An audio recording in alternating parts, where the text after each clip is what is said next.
Welcome back to the Country House podcast. For today, our special episode as part of the series we are doing on the shortlisted candidates for this year's Historic Houses Association Collections Award. And today we are delighted to be joined by Robert Parker, the custodian of Browsholme Hall in Lancashire. A very interesting house with a very interesting history, in part because of its collection, in part because of how it fell into Robert's hands from a, I think, quite unexpected, distant inheritance. Robert, welcome to the podcast. Tell us more about your home, your family, how the house ended up in your hands. Wow. Good afternoon, good day to you all. I just wonder where to start. Really of more recent history, and that recent history, I suppose, is of mine. 50 years ago, I inherited Browsholme, then aged 20, totally unexpectedly. I was at agricultural college at that time, and my father rang to say, your first cousin, fourth time removed, has died and has left Browsholme to you. Now, I had a different life plan for myself, mostly in farming and other things. But we turned up for the funeral at the time to find closer relations were actually there who had actually expected to inherit. They were born in the house, which this can be a little bit embarrassing. But it was me, my cousin chose, as he was unmarried, a very brave man during the World War II, DSO, but never married. And therefore it was his choice that he would leave the house as a primogeniture, I suppose, to his closest Parker relation. Okay, so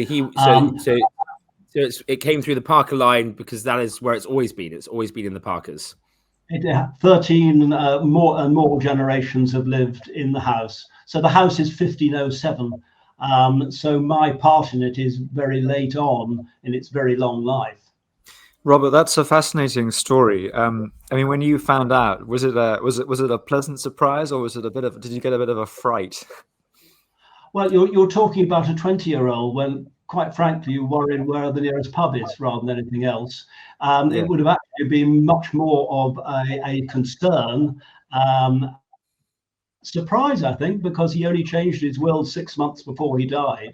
My parents were in their late 50s, and this would have been quite a challenge. And on arrival, the house was unlivable in.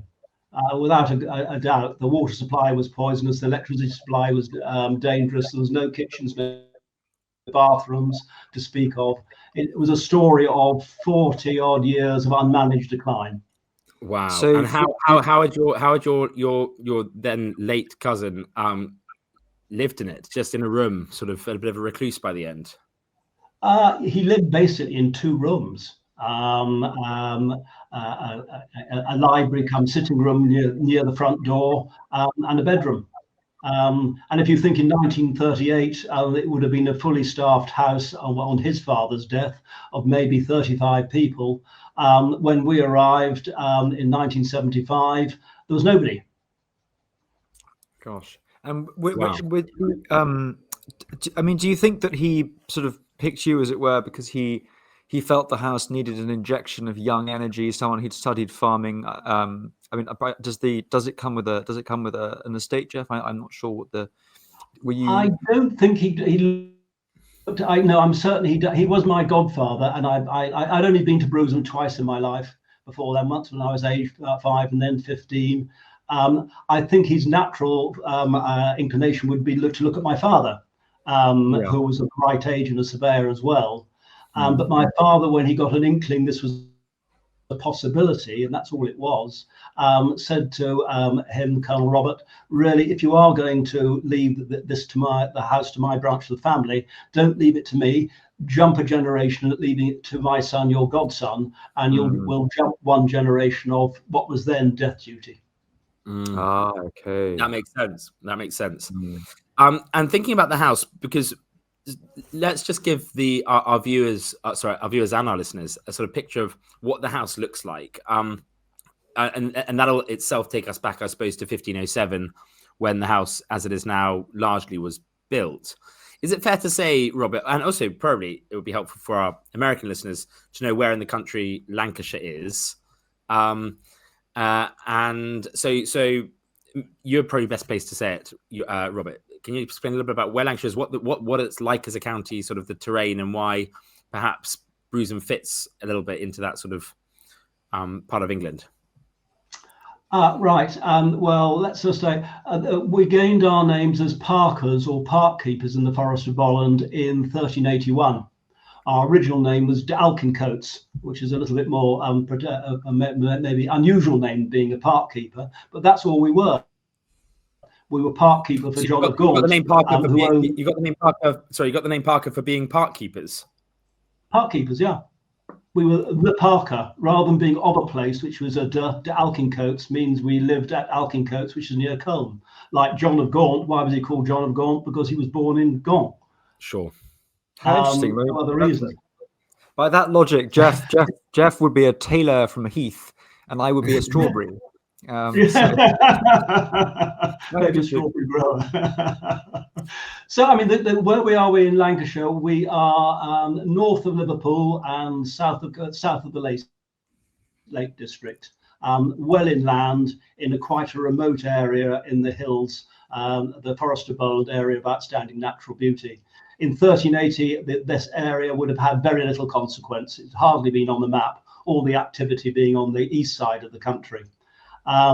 So in 1507, it was quite a statement to build a house which was an E shape, I suppose. Yes, an E shape, 2 wings and a central wing, everything about 20 foot wide, with a long corridor in the middle, with a fireplace separated one end from the other by a screen, the salt, and at the other end the kitchens and a parlour at the other end. Sorry, that made it a bit confusing. And then a row of bedrooms above. And is that pretty much as the house is now as well? It's pretty much as it was. It is it very much has that appearance. About once every 100 years, there has been money, because it all relies on money, to improve, modernise the house. So in 1600, from the rough cast, rather farmhouse-looking building, dressed stone was added on, together with the 3 orders of architecture above the front door: Doric, Ionic, and Corinthian. That replicating Stonyhurst College front entrance, which was a much richer family at that time. In 1711, a Queen Anne wing was added on, quite modest, to accommodate the new kitchen quarters. This is 200 years after the house had been built, so the old kitchens were looking a bit scruffy by then. And a new bedroom. And then 1807, a portrait gallery was added on to accommodate the patronage of Thomas Lister Parker. And then 1900, a lot of iron bars and girders to hold the whole thing together. And in my day, which is 2000, so about once every, that we've done a complete modernisation of the house over the last 50 years. Wow. Okay. Well done, you. I mean, that's very impressive. I'm sure we'll get onto it, but wow. Yeah. I mean, it's. I mean, what's lovely, I suppose, with looking at Brewsome from what I've seen of it, it's the right sort of size house, that it's the type of house that is quite commonly found still held by families, because it's not so huge that, you know, it had to be demolished when things got too expensive, nor is it, you know, but it's still a proper country house, if you know what I mean. It's sort of that mid-sized country house in size. Yeah. I think it has. I mean, I know it sits in, I think, quite a sort of typical park with a sort of, you know, an in and out drive and a lake. But it is, the Forest of Bolland itself is there's quite a lot of sort of P.T. Moreland, I think, in the Forest of Bolland. And it's interesting because for our listeners, Lancashire sometimes gets overlooked by its perhaps bigger and more well-known sort of rival, Yorkshire, next door. And yet, no, I'm saying it's wrongly overlooked, because so often people know about Yorkshire and you know, the great houses like Wentworth Woodhouse and Castle Howard and others, but Lancashire, I think, because of that, has remained quite lovely and unspoilt, because it's sort of it is a bit of it's slightly less in the eyes of the tourists, and it's still a very pretty county. It's a very similar landscape to Yorkshire. Can you tell us a bit, just for context, why that link is important? Because comes back later a bit with the sort of royalist links that your family, your ancestors had. Lancashire and Yorkshire were at one point sort of the two most powerful counties in England, were they not? Oh, absolutely. And Richard III spent a great deal of time in this county, a very different person than I think Shakespeare portrayed. Browsholme actually strangely sits in the old West Riding in Yorkshire, and did so up until 1974. So we're a very remote corner of Yorkshire, but undoubtedly geographically we look, as I call it, down the hill towards Lancaster, or Preston, the more modern town of Preston. But it's the same bit of ground really as Wensleydale that gets an immense amount of visitors and has the notoriety for one reason or another, for being, well, for good reason, for being a beautiful place, countryside. And I think from what I mean, the first time I saw Browsholme, which actually wasn't when I was asked to be a judge, I came across, I think I might have read an article about your unexpected inheritance published long after you did, early 2000s or something.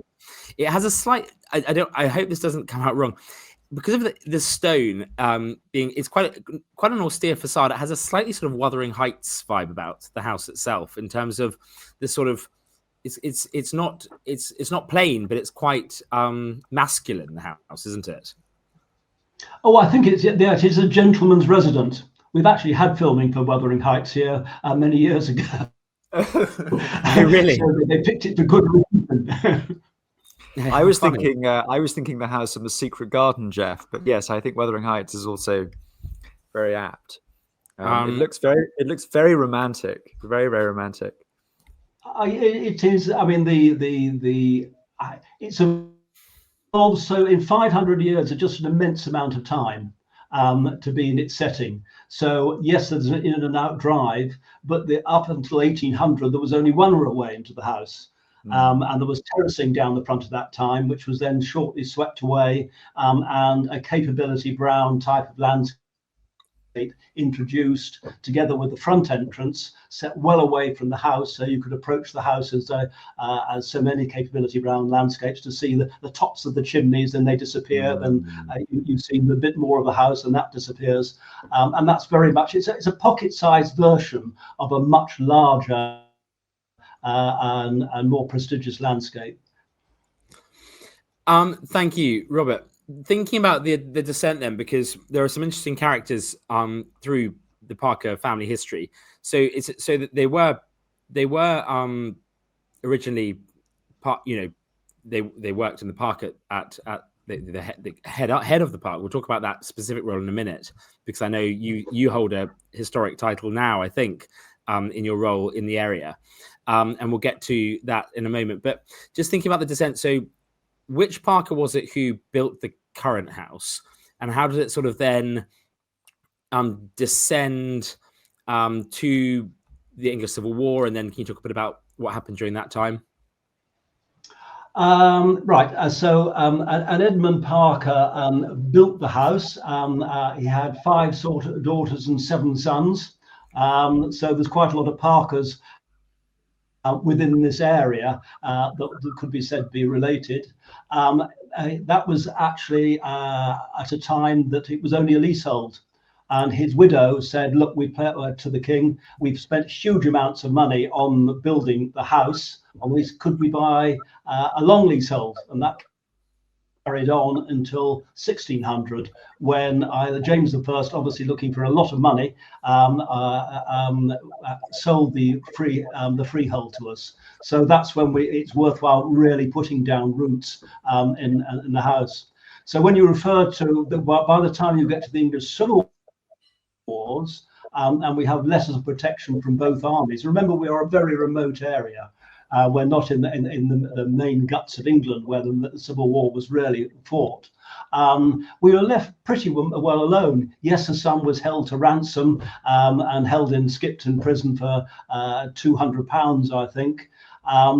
But essentially, we waved the right flag as the armies went past, and they did go past. Cromwell, on his way between Harrogate and Preston to fight the last battle of the Civil War, literally would have gone past our front door and spent the night in Preston on the long table there. Because a Catholic household, he felt if he actually slept on the table, it would keep him awake, just in case somebody was malcontent against him. That's really interesting, Robert. Thank you. And I want to move on to the collection a bit in a moment. And so I thought it'd be helpful at this point to pause and look at one of your interesting forebears, who was Thomas Lister Parker. He did quite a lot of changes to was it under him that the grounds were changed? I know he was a great collector as well of antiquities, amongst other things. Can you tell us a little bit about him and what he did, what he collected, why he collected them, that sort of thing? Thomas inherited the house in 1798 as a young man, as I did. And essentially found his house as I did, in a considerable state of disrepair. This would have been 300 years after it had been built, and a good 100 years after the last modernisation. The estate had accumulated then to, I think, according to a terrier, around about between 5,000 and 7,000 acres. It, by all accounts, looks that he sold all but 2,500 acres to fund the modernisation of the house, which included completely rebuilding the West Wing, using the architect Geoffrey Wyatt to design him a simple Regency drawing room, and also next door a brand new build of the portrait gallery, what we now call our dining room. So the very much the feel of the house inside is very much Thomas Lister's. The outside certainly Jacobean, claim even Tudor, but the inside has the feel of the Regency architecture at the time. But the family had been here for all that time, so there was an accumulation of 300 years. This is the importance of Brewsome. It's not a collection. This is an accumulation of a family who've never left the house. And Thomas built on that, first as his interest in antiquarianism. He was a member of the FSA, but also he started patronising modern artists, such as Turner, who was already painting for Charles Townley down the road, an elderly friend of his by then, and then going further, beginning to sell the old masters that he'd collected, of Rembrandt and Reynolds, so that could fund his new love of new artists. And I suppose not that well known, certainly got a lot of them, James Northcote. We've got a lot of his artwork in the house, 14 paintings. And it's very much intact, though going back to very much earlier in our conversation, my cousin sold a great deal to actually finance his living in the house. So the estate that was then 2,500 acres after Thomas Lister sold was right down to 420 acres by the time I inherited in 1975. Oh, wow. Okay. But that's a particularly... Sorry, Rory, you go. Sorry, I was just going to say on the architecture, that's really fascinating because that's such a classic period for. It's such a classic period for kind of very early Gothic revival. I mean, if Thomas was an antiquarian, he clearly must have been very excited by the house because it was in itself a bit of a fossil, and then to employ Wyatt, who was fascinated by the kind of the beginnings of the Gothic. It must have been a very exciting project for both of them. And then how interesting to fill it with what at the time was very cutting edge modern art. It sounds incredibly dynamic and rather fun. I mean, that's why the collection. So we have the old oak, the Jacobean oak, sitting alongside Gillow, which of course is our local furniture maker just up the road. Beautiful furniture, yeah. So it's a juxtaposition between the old and the new, I perhaps rather flippantly think that once he created these very grand rooms by Wyatt, he needed to furnish them. So he went to his local MFI to furnish them in the latest style. Well, but I only illustrate, if you keep MFI maybe for 200 years, if anything that's kept together, it will be of value. And luckily, Gillow's stuff is very well made. It's beautiful. But Thomas Lister Parker, he did all this amazing stuff, albeit at the expense of the estate. And I had to say on that note, Robert, to inherit a historic home with a little over 400 acres in the 1970s must have been the most terrifying challenge, because you inherited it when an economic climate wasn't particularly sympathetic to historic house owners, and I imagine you didn't have many income streams at that point from the broader estate. I know you have a wedding venue now and stuff, but that must have been a real challenge. I don't envy you taking it on, but you've done a remarkable job holding on to it and growing it and doing more things. It's really, really extraordinary. Oh yes, I mean, a challenge at the time, without a doubt. It's a time of 90% taxation. Death duty, as it was then, was 60%.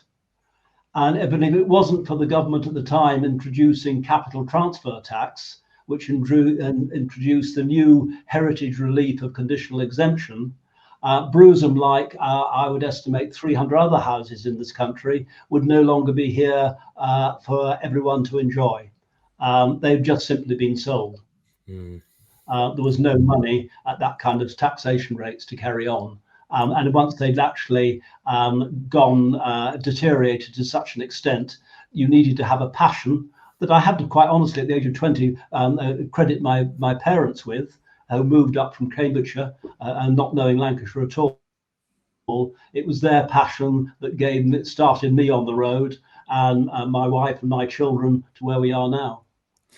It's interesting, Robert, that Thomas Lister Parker, he did all these updates to the house in part by flogging, pieces of the collection and land, but he himself didn't marry, did he? So it was in his case, it was another cousin of his who ended up inheriting the house.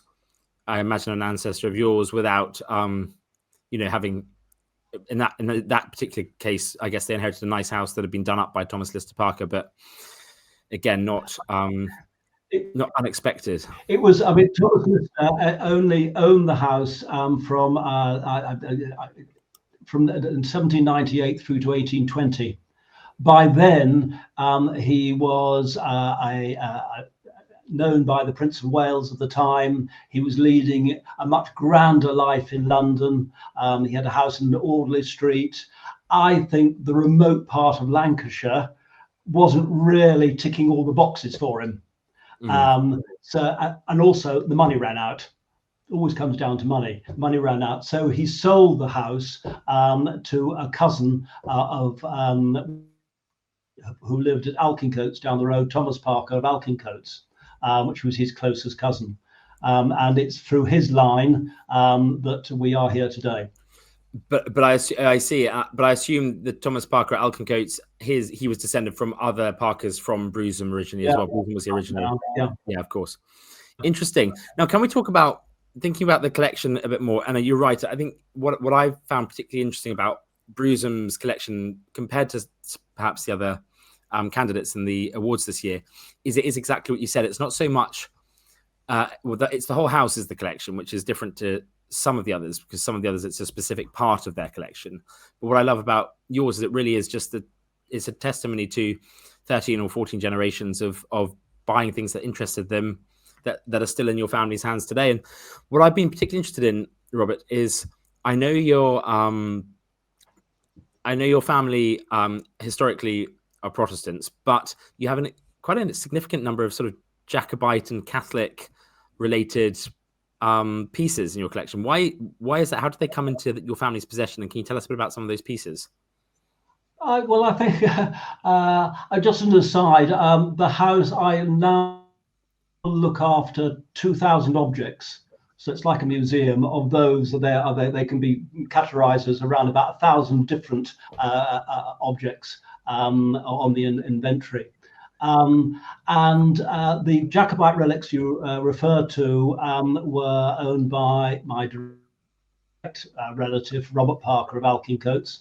And I think he was simply just an admirer of rather a flamboyant young man at the time. Being Bonnie Prince Charlie. Yeah. The relics just really commemorate. I don't know what the analogy is really in supporting not really governments in this day. I don't even want to mention them, but you can see that some of the characters in any administration I quite like them. Yeah, and they've got some souvenirs, whether they be pincushions, a garter, some lovely turned Jacobite glasses. With an engraving of Bonnie Prince Charlie, and a punch bowl and 3 toddy cups. I don't think it's absolutely positively recorded why, except that's the rather simple and perhaps maybe trite explanation of why they're in the house. What date did he collect them, Robert? Oh, they're contemporary. Absolutely contemporary. 2 dueling pistols by Murdoch of Edinburgh. So they're sort of mid-18th century. Yeah, they're all of the time. I'm intrigued by this pincushion, which I've read a bit about, because it's not just a pincushion. There's some embroidery on it, isn't there? There is indeed. Don't ask me too closely what that is. I'll send you a photograph of it. Okay, fine. And then there is a coat that was worn by someone who fell in the English Civil War at the Battle of Newbury, still spattered with mud apparently from that battle. I don't know if that's an exaggeration, but tell me. Yes, indeed. There's a buckskin coat worn by Captain Whittingham fighting on the Royalist side in the Battle of Newbury in 1643. He's married to Anne Parker, who was living in the house at the time. So this was brought back in effect, to his widow.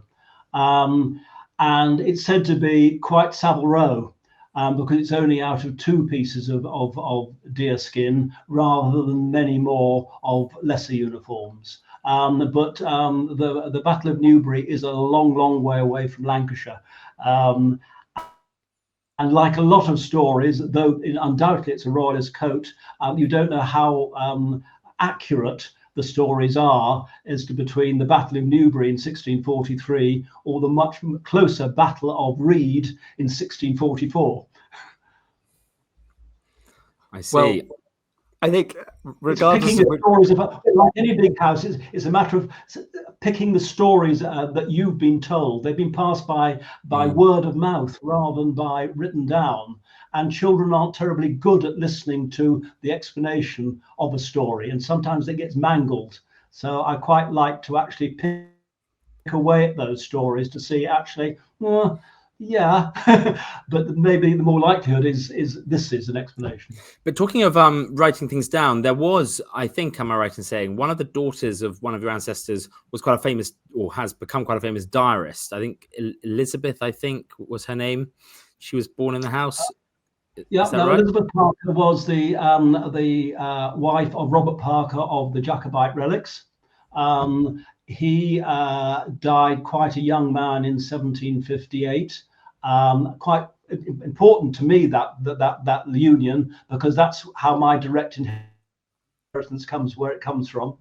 And Elizabeth went on to marry a wool merchant called Shackleton, who was 20 years her junior. And that was not a successful marriage at all.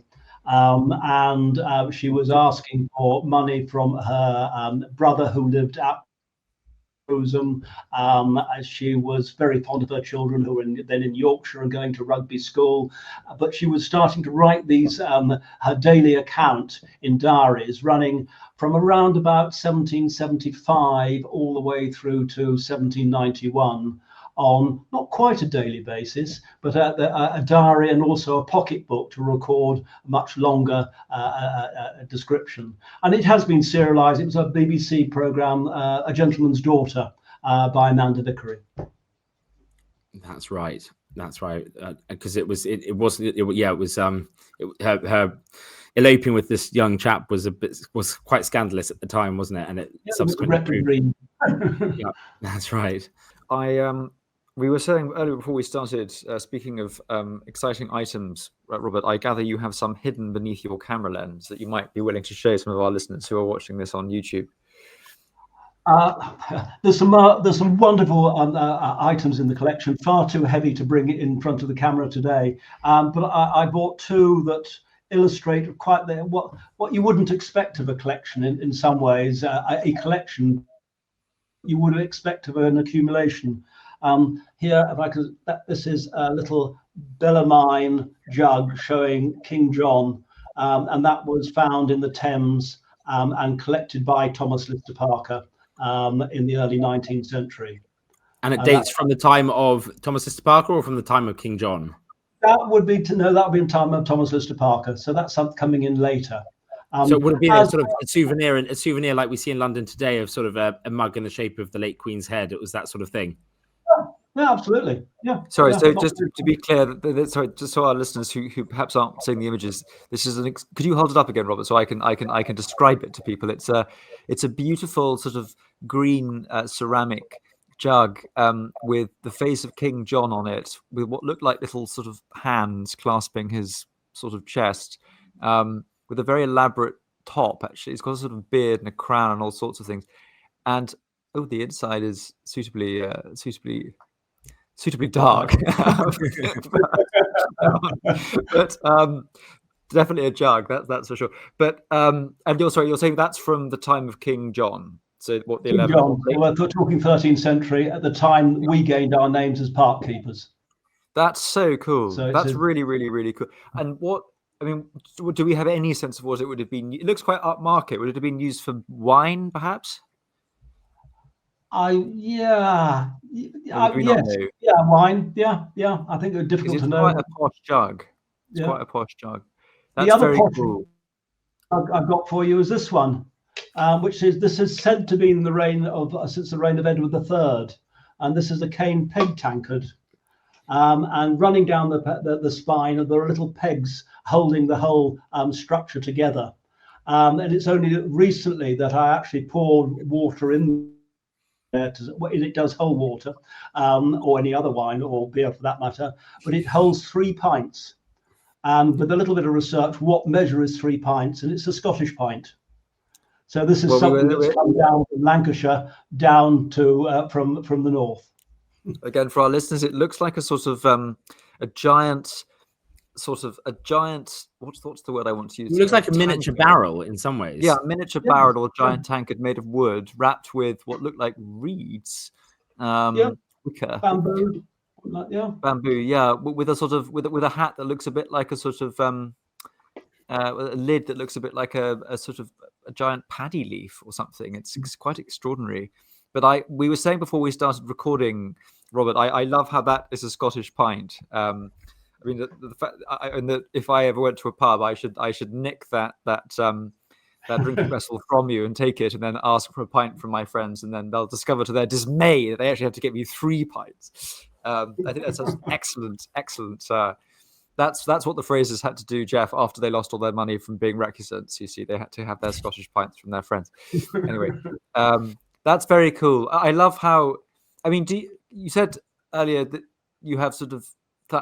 Literally thousands of items in the house. Are they very well catalogued, or do you find yourself still stumbling across things and thinking, what on earth is this? The two answers to that. One, we have catalogues going back to the late 16th century of what's been in the house. And of course, they get more and more frequent. So it's been very well catalogued, the house, since the middle of since Thomas Lister's time, to be honest. Because he was an antiquarian and interested. He was an antiquarian, and his successors, Thomas Goulburn and his grandson, were equal antiquarians at the time. So a lot of arms and armour have been collected or given to the family, to Thomas Lister Parker in the mid-19th century. So lots of inventories and going up to the present day. So we know what's there, but do things crop up? Absolutely. Those within the inventory can crop up and be misdescribed. We have a big project at the moment. We have about, the house has about 25,000 documents archives, about 25,000 documents, which God. 20,000 are in a Lancashire Record Office.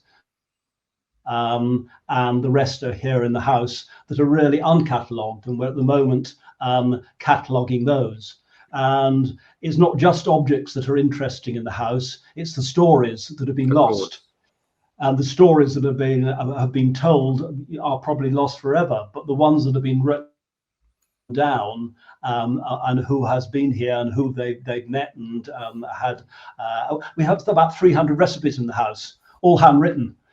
Some very repetitive for sloe gin and the likes, which is quite good, and a very nice drink called Shrub, which is a rum clarified by lemon juice. Amazing. Well, Robert, when we come and visit you at some point, we'd like some Shrub. I think that sounds fantastic.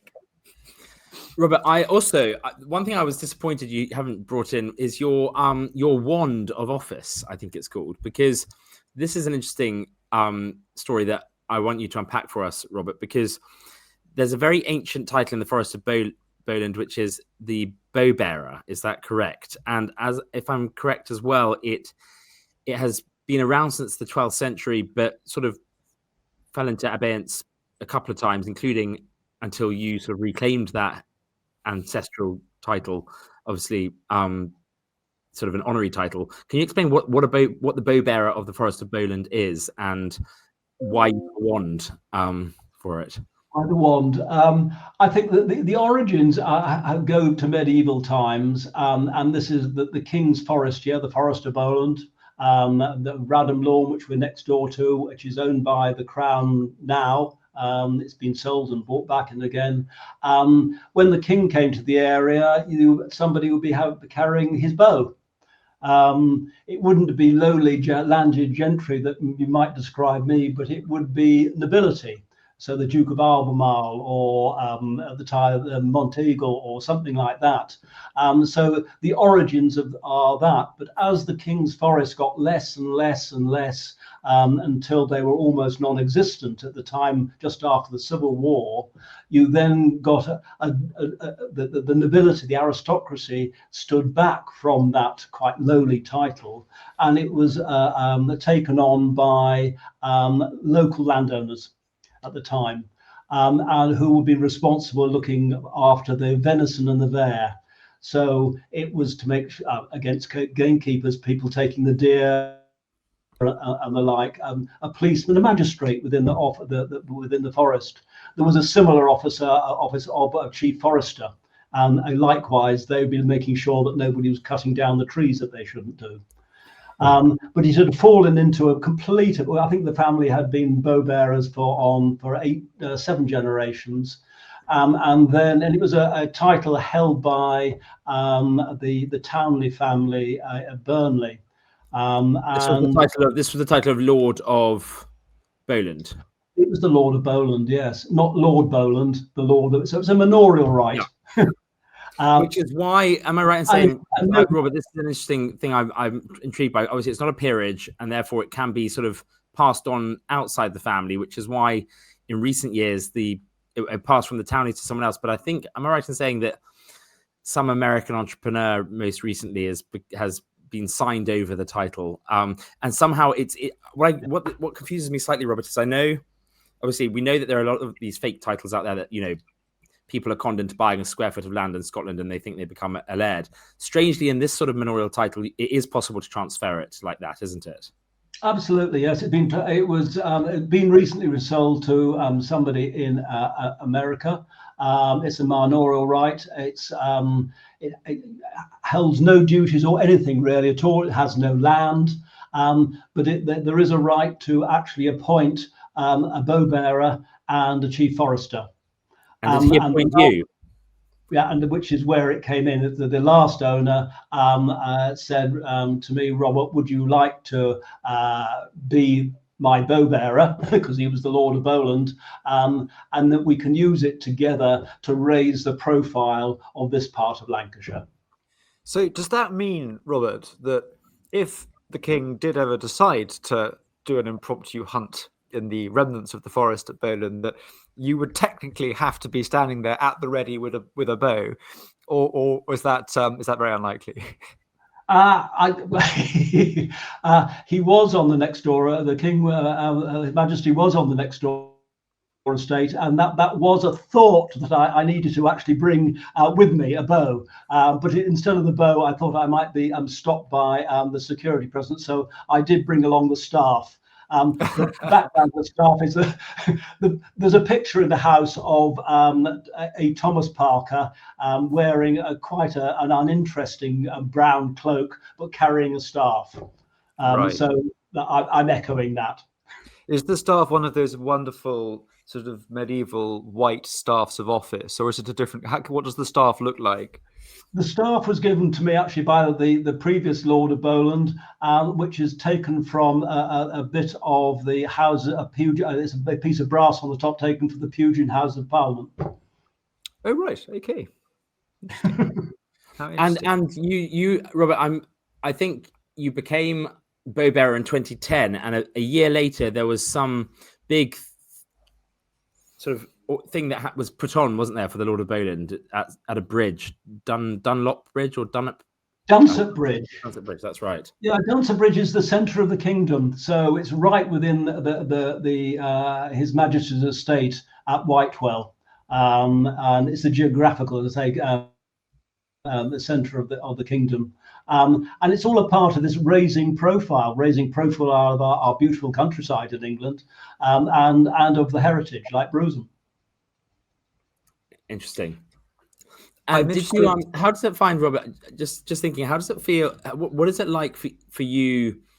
You know, you weren't brought up in Lancashire. You came up there, but it seems, you know, having made the decision to go for it, you know, you inherited it at 20 years old with all the challenges of taking on this, you know, estate that had been split, you know, sold, so much bits had been sold off, the house needed renovation, yet you didn't sort of go in half cock, did you?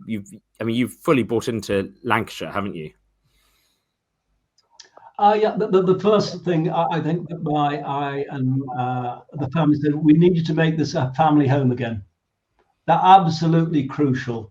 That's the core of everything, that it can be a family home. And it took maybe 30 years of our time here to actually get to that point when the central heating in the house, and it has almost running water, the electricity is safe, and all these things that weren't when we first there. Once we've established that, and one that has the experience to do so, we've then expanded to commercial opportunities of converting a Grade 2 barn as a venue where we've held everything from concerts to pantomimes to farmers market, and of course, more recently, weddings. And that has led to converting, but adding to a woodland 10 micro lodges, so people can actually stay on the estate, and then a tea room or cafe to actually service them. So we got rather a beautiful kind of circle, which I suppose I'm most proud of, that in 1938, there were 35 people working on the estate. By 1975, none, and now we have about 35 again. And that actually connects the house back with the community, where that connection had begun to be lost because nobody knew we were here. And that, I think, is so important to, it's certainly important to us. And I think they're important to a lot of country houses now. I think that's very well put, Robert. I mean, and I'm interested in terms of living in the house. Do you live in all of it, or have you taken a leaf out of your cousin's book and live in a section of it? How does that work? No,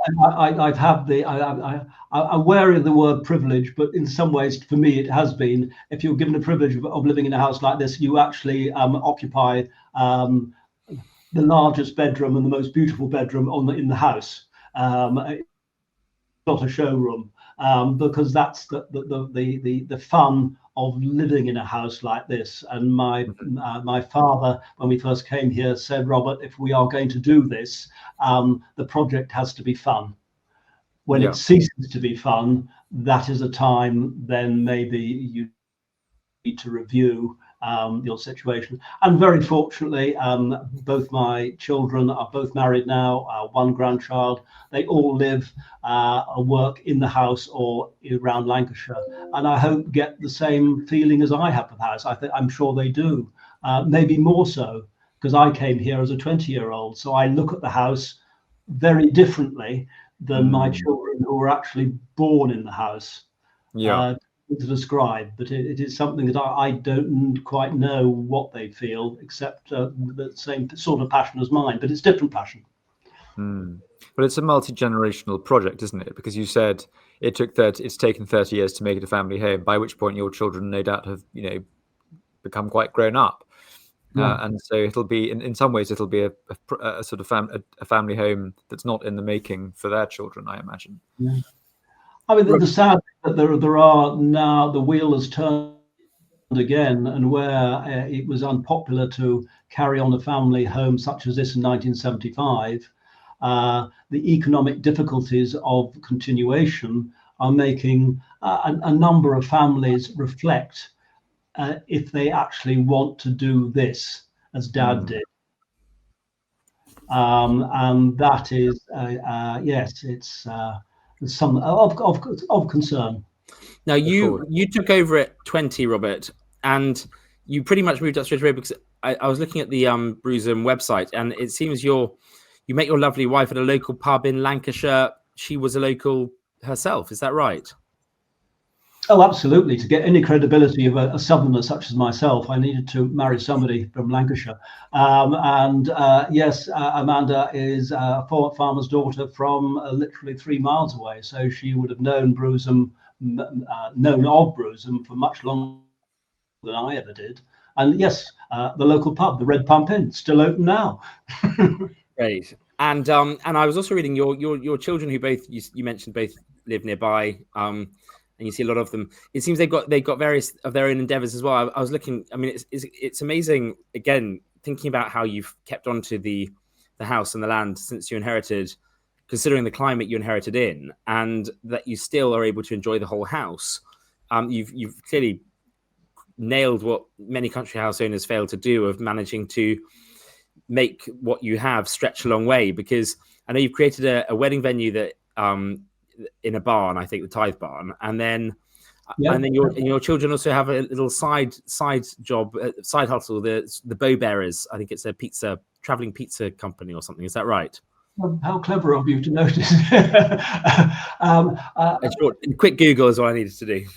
The very nature of a wedding is that towards the end of the evening, the guests require more sustenance. And one popular food is actually pizzas. And so we decided very shortly after, so it must be 2012, 2014, to invest in a pizza oven, a wood-fired pizza oven. So the 100 odd weddings we've been having of late, most of those would have pizza at 8, 10 o'clock at night. And that shortly added on to having getting a van to serve cocktails, and that little business is entirely Roland and Eleanor's to operate. That's such a good idea, because I was at a wedding the other day, and I have to say I got, once you've got through the speeches and everything, and you've done a bit of dancing, you do get really quite hungry, actually. You would like something to fire you through into the small hours. What a brilliant idea! And Robert, I also note, we talked about this before we started recording today.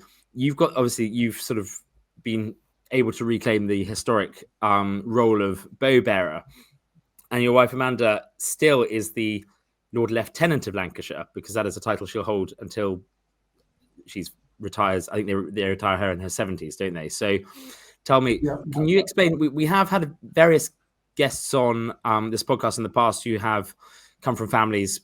Many of them have come from families who have held the office of Lord Lieutenant, but we haven't really unpicked what it is. And it's helpful, I suppose, when we're talking about these other honorial titles. Can you explain to our listeners what the Lord Lieutenant of a county is? I think every county in England has a Lord Lieutenant. Is that right? Absolutely. The Lord Lieutenant is quite simply the King's representative in the county. So she, as far as that side of administration, that she is the head of the county until the King or royal family arrive. So any visits by the royal family would come through her office with the help of the county council, very supportive in Lancashire to her.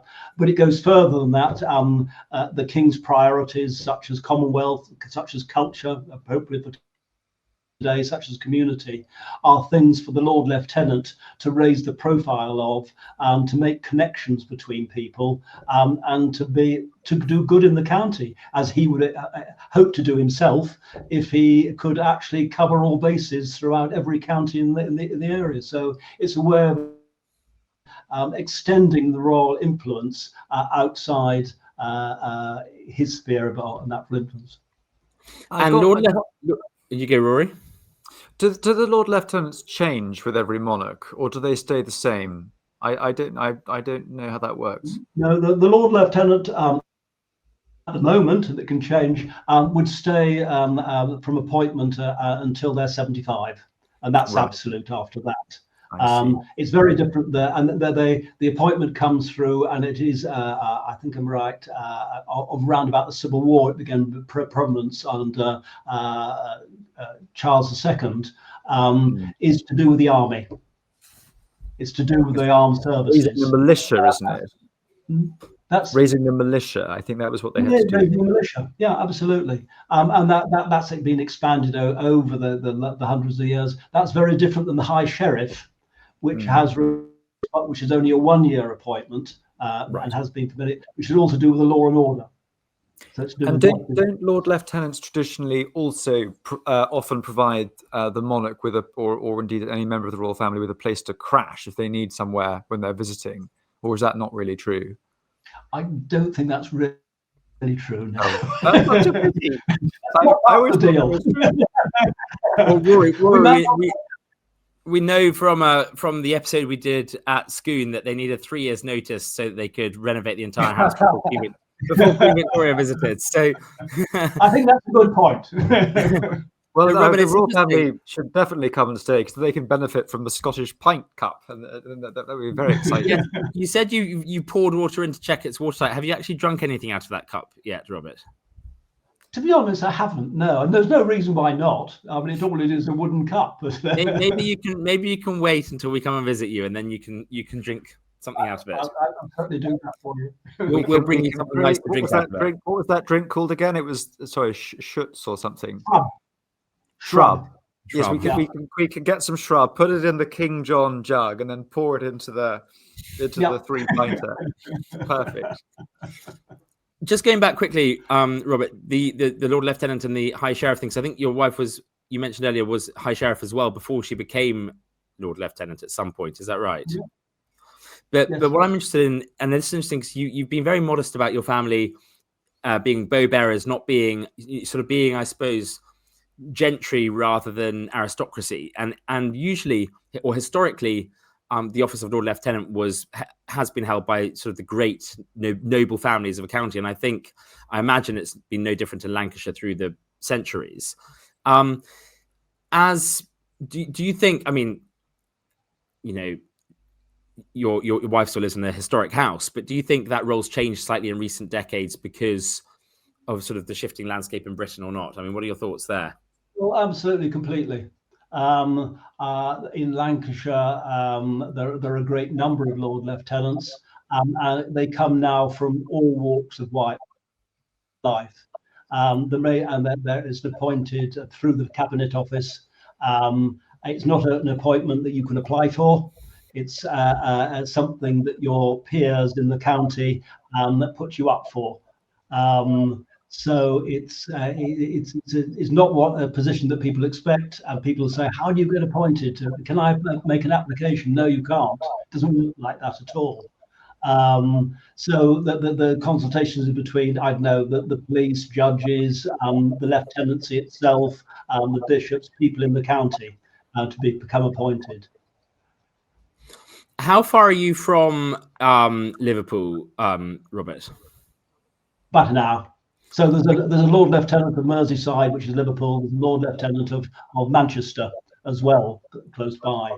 The reason why I ask is it seems that the family who have held the Lord Lieutenancy of Lancashire the most are Rory's friends at Knowsley, the Stanleys, who were Yes. hoping to do a series of episodes with maybe in the new year on Knowsley Hall. Yeah.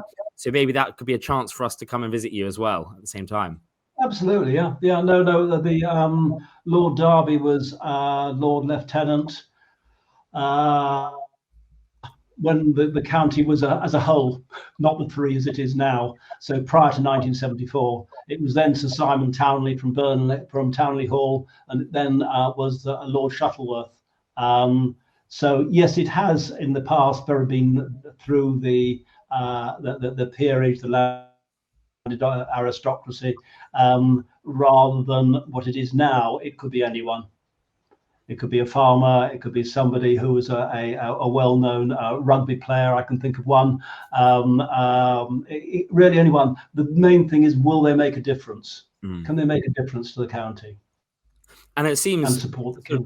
coming full circle in terms of how your family have engaged locally in Lancashire. It seems that you have certainly sought to make a difference as a family in lots of different ways. It's really going back to what I said earlier. It's been so lovely to hear about how, when you unexpectedly inherited, you did, obviously it was unexpected and you had plenty of other plans, but you made it fun and you did it well. And I suppose before we sort of come to a close, and think in terms of coming back to the collections, either way, obviously it's lovely that you have been shortlisted for the awards. Can you tell us a bit about what your plans are for Browsholme, future plans are for Browsholme? How will the publicity perhaps surrounding you being shortlisted, maybe winning, who knows, the awards this year, help further those plans? If you have any, we'd love to hear what your thoughts are there. Oh, I think it can make a great difference. It's sadly in England, the appreciation of our past and history is being frittered away as the curriculum, the educational curriculum, doesn't reflect that. So anything that can be found to be fun and like that and amusing will engage with our visiting public. And for them to have an appreciation of what it is to be a Lancastrian or somebody from the United Kingdom or from America, the connections there. We've gone into it, but I think the connections with my ancestor was a last chief of the Comanches. And Bonnie and Clyde, Bonnie Parker, came from this part of the world. So there are lots of things like that one can make connections with if one has the profile. And speaking of connections, Robert, I've been staring at that rather handsome portrait behind you for most of our recording. Is that your cousin in an RAF uniform above the mantelpiece? No, it isn't actually. It's my father's brother who was killed in the last war as a training pilot at Montrose. Gosh, another incredible piece of history. It's a very good portrait. Sorry to have deviated, but I just had to ask because it really is very good. So all his generation have gone now. So I'm sort of the keeper of his memory, and his grave up in Montrose. Well, he's looking very proud of you. He's been sort of staring down. He was the one who would have inherited if he hadn't died. He's the guy who would have been here. Wow. Well, Robert, thank you so much for joining us today. It's been really lovely to hear about all you've done since you inherited in the 70s and the extraordinary history of your family home long before that. I hope to see you. I hope we'll both see you on the 11th of November at the Historic Houses Association conference. Are you planning on being there? I'm on the stage. Excellent. Well, we very much look forward to seeing you then. Thank you for joining us and all the very best with the collections awards. And to our lovely listeners, thank you for joining us. Please do stay tuned for further episodes on these shortlisted candidates and for the grand unveiling episode that will come out the day of the awards. Many thanks. Bye-bye. Thank you. Goodbye.